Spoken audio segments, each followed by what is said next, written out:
सुप्रभात बच्चों। आज हम कक्षा 4 के पर्यावरण अध्ययन विषय का पाठ 22 यात्रा का पहला प्रकरण यात्रा के साधन और राजस्थान भ्रमण के बारे में पढ़ेंगे। तो चलिए करते हैं पाठ को शुरू। पाठ 22 यात्रा।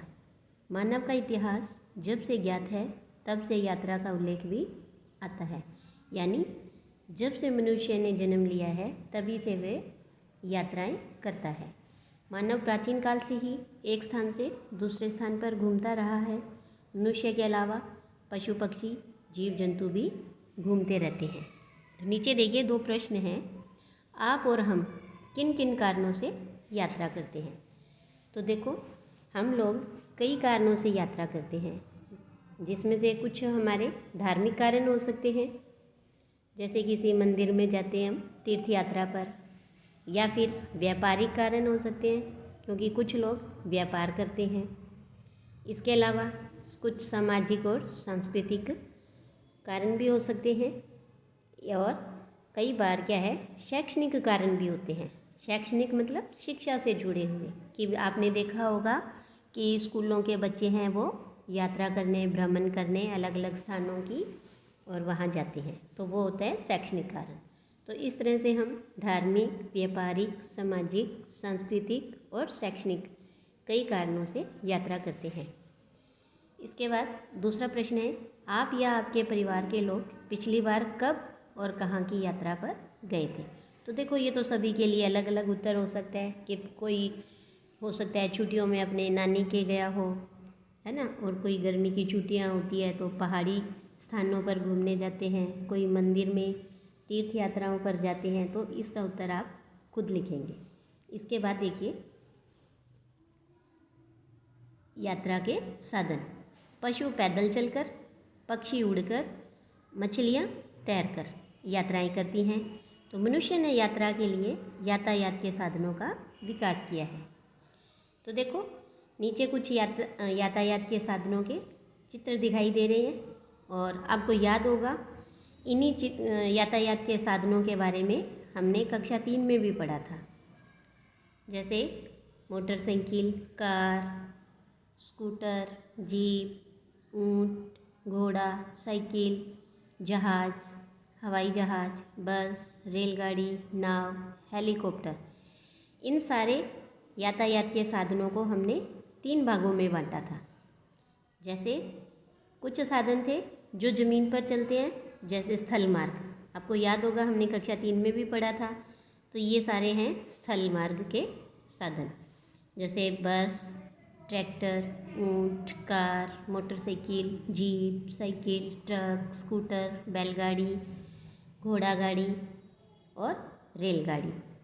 फिर दूसरा हमने पढ़ा था जल मार्ग के बारे में, कि जो पानी में चलते हैं, तो जैसे नौका या नाव और जहाज, बड़े बड़े जहाज होते हैं। तीसरा प्रकार हमने पढ़ा था वायु मार्ग के बारे में, जो हवा में उड़ते हैं, तो जैसे हवाई जहाज, रॉकेट और हेलीकॉप्टर। इसके साथ साथ हमने ये भी पढ़ा था कि ये जो यातायात के साधन हैं ये हमारे कई काम आते हैं। कुछ साधन सवारी ढोने के काम आते हैं, कुछ साधन बोझा ढोने के, और कुछ ऐसे साधन होते हैं जो ये दोनों काम ही करते हैं। तो जो सवारी ढोने के काम आते हैं वो हैं कार, जीप, हवाई जहाज और ऑटो रिक्शा। जो केवल बोझा ढोते हैं तो वो हैं ट्रक, ट्रैक्टर और ठेला गाड़ी, और ऐसे ही मालगाड़ी भी होती है। और ऐसे कुछ साधन भी होते हैं जो ये दोनों काम ही करते हैं, यानी वो सवारी भी ढोते हैं और बोझा भी। तो जैसे बैलगाड़ी, ऊंट गाड़ी, रेलगाड़ी और जहाज। ये सब हमने तीसरी कक्षा में भी पढ़ा था। इसके बाद देखो कि इन्हीं से जुड़े हुए कुछ प्रश्न हैं कि आप विद्यालय किससे जाते हैं। हो सकता है कुछ बच्चे साइकिल पर जाते हों, कुछ बस से, कुछ ऑटो रिक्शा से। तो इस तरह से कुछ अलग अलग साधनों से विद्यालय जाते हैं। आपके पिताजी काम पर किस साधन से जाते हैं? तो वही स्कूटर से, मोटरसाइकिल से। तो जिनके पिताजी जैसे भी काम पर जाते हैं, जिस साधन से जाते हैं, वो आपको लिखना है। इसके बाद देखो तीसरा प्रश्न है, हमें दूर देश की यात्रा करनी हो तो हम वहाँ कैसे जाएंगे। तो अगर हमें दूर देश की यात्रा करनी है तो या तो हम हवाई जहाज़ से जाएंगे या फिर पानी के जहाज़ से जाएंगे। इसके बाद चौथा प्रश्न है, इन यातायात के साधनों को ज़मीन पर चलने वाले, पानी में चलने वाले और हवा में उड़ने वाले साधनों के आधार पर अलग अलग कीजिए। वो अभी हमने इस चित्र में देख ही लिया कि ज़मीन पर जो चलते हैं यानी स्थल मार्ग पर चलने वाले जो साधन थे, मोटरसाइकिल, कार, स्कूटर, जीप, ऊँट, ये सारे अभी हमने देखे थे। तो आपको इनके नाम देने हैं। इसके बाद हमने ये देखा था कि कुछ साधन थे जो पानी में चलते थे, ये जैसे नौका या नाव और जहाज। फिर हमने ये देखा था कि कुछ साधन जो हवा में उड़ते हैं, जैसे कि हवाई जहाज, रॉकेट, हेलीकॉप्टर आदि। तो इस तरह से ये हमने तीसरी कक्षा में भी देखा और अभी भी हम देख रहे हैं। इसके बाद था कि आधुनिक युग में प्रयोग किए जाने वाले अन्य यातायात के साधन और कौन कौन से हैं। तो देखो इसके अलावा भी हैं, जैसे कि मोटर बोट जो पानी में मशीन से चलती है, मेट्रो ट्रेन है, बुलेट ट्रेन है। तो ये आधुनिक युग में प्रयोग किए जाने वाले यातायात के कई साधन हैं। इसके बाद देखो है अगला बिंदु हमारा यात्रा के कारण, कि हम अनेक कारणों से यात्राएं करते हैं। यह भी हमने देखा ही कि ये यात्राएं धार्मिक, व्यापारिक, सामाजिक, सांस्कृतिक और शैक्षणिक आदि उद्देश्यों से की जाती हैं। ऐसे ही आगे है राजस्थान भ्रमण, कि सौरभ दिल्ली में पढ़ता है और उसके विद्यालय की कक्षा 4 के विद्यार्थियों ने अपने शिक्षकों के साथ राजस्थान का भ्रमण किया। भ्रमण मतलब घूमना। वो राजस्थान घूमने के लिए गए थे और उसने भ्रमण का वर्णन इस प्रकार किया, यानी कैसे घूमे, वो कहाँ कहाँ गए, क्या किया, क्या देखा, है ना, इन सब के बारे में उसने यहाँ लिखा। सबसे पहले यात्रा की तैयारी। मुझे माताजी से विद्यालय के शैक्षिक भ्रमण में जाने की स्वीकृति आसानी से मिल गई, यानी उसकी माता ने उनको घूमने जाने के लिए अनुमति दे दी और वो भी आसानी से दे दी। पिताजी ने विद्यालय जाकर शुल्क जमा करवाया, यानी फीस दे दी। माताजी ने मेरा बैग तैयार करवाया, जिसमें सभी ज़रूरी सामान जैसे कपड़े, साबुन, तेल, तौलिया, कंघी, ब्रश, पेस्ट, ताला, टॉर्च, डोरी आदि रखे। हमारी पूरी यात्रा का रेलवे आरक्षण पहले ही हो चुका था। तो देखो इसका मतलब ये हुआ कि वो रेलगाड़ी से यात्रा करने वाले थे। ठीक है। इसके बाद देखिए कि यहाँ आपको एक रेल टिकट भी दिखाई दे रहा है कि इस पर सारी चीज़ों की जानकारी दी होती है कि हमारी रेलगाड़ी का नंबर क्या है, कितने व्यक्ति जा रहे हैं, किस समय पर ट्रेन आएगी, टिकट का नंबर क्या है, सीट आरक्षित है यानी कि हमारी सुरक्षित है। इस तरह से सारी जानकारी इस टिकट पर दी जाती है। इसके बाद देखो कि मेरे माताजी और पिताजी मुझे छोड़ने स्टेशन तक आए। हम रात्रि में रेल में बैठे, थोड़ी देर बातें की, फिर हमने खाना खाया। रेल में भोजनशाला होती है। भोजनशाला मतलब जिसे पेंट्री कार भी कहते हैं, जहाँ यात्रियों के लिए खाना, नाश्ता आदि बनता है। हमने वहीं से खाना लिया, फिर सभी अपनी अपनी बर्थ पर सो गए। बर्थ होती है वो सोने की जो सीट होती है लंबी सी, उसे बोलते हैं। तो अब सभी अपनी अपनी बर्थ पर सो गए।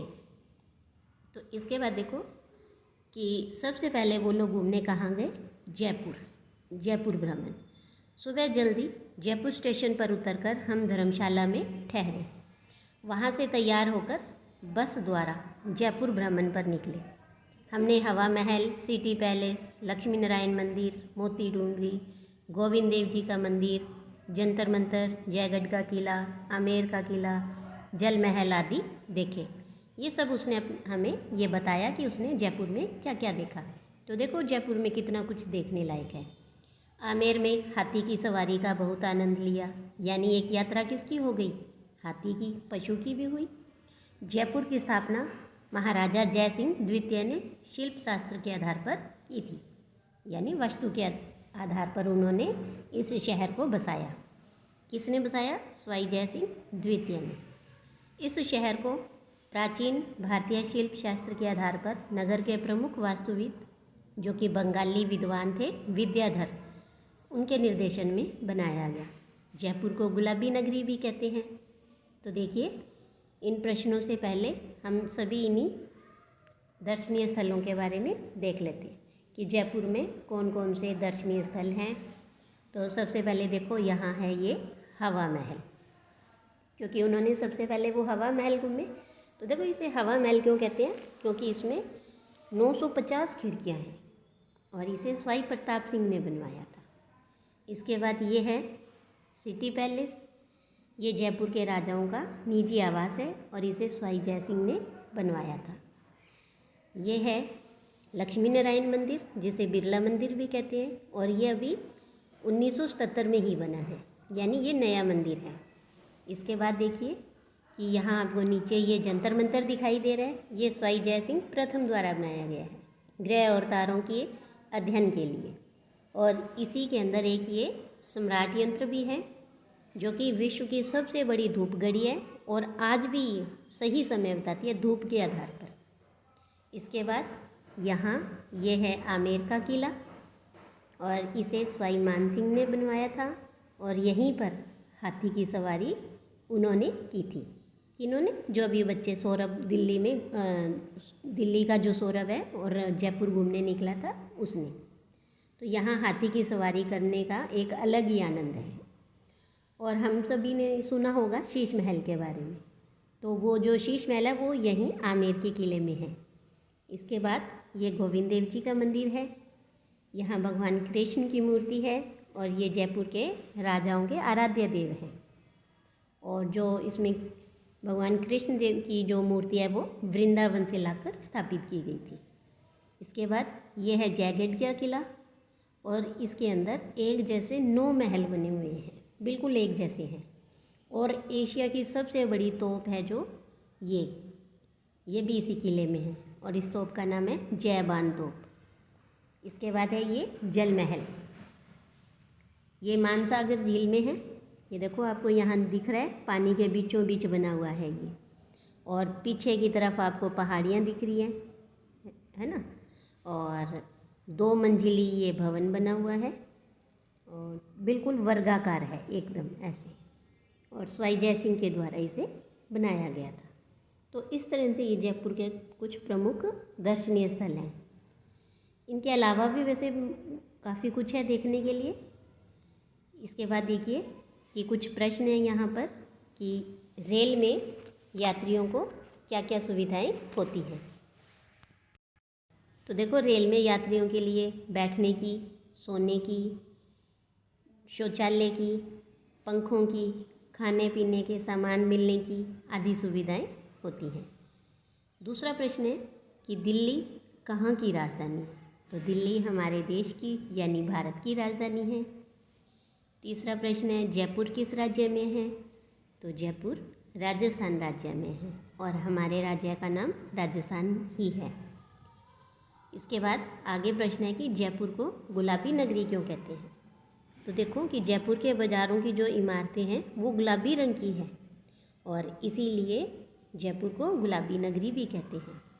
इसके बाद आगे प्रश्न है कि आपके गांव या शहर के आसपास कौन सा दर्शनीय स्थल है। तो देखो कि अगर हम अपने शहर संगरिया की बात करते हैं तो हमारे यहाँ सर छोटूराम स्मारक है और काली माता का भव्य मंदिर है जो कि पूरे हनुमानगढ़ ज़िले का सबसे बड़ा मंदिर है। इसके बाद आगे प्रश्न देखिए कि रेलवे टिकट को संभाल कर रखना क्यों ज़रूरी होता है।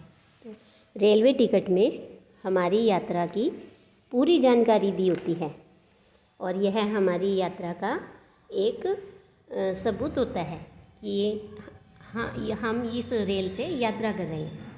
और अगर टीटी वो हमसे ये मांगता है चेक करने के लिए तो हमें उसे दिखाना होता है। इसीलिए इस रेलवे टिकट को संभाल कर रखना ज़रूरी होता है। तो आज हमने इसमें पढ़ा जयपुर के प्रमुख दर्शनीय स्थलों के बारे में कि वहाँ कौन कौन से प्रमुख किले हैं, इमारतें हैं, मंदिर हैं। इसके बाद हम पढ़ेंगे जैसलमेर और जोधपुर के बारे में कि ये हमारे पश्चिमी राजस्थान के हिस्से में आते हैं। तो आज के लिए इतना ही। धन्यवाद।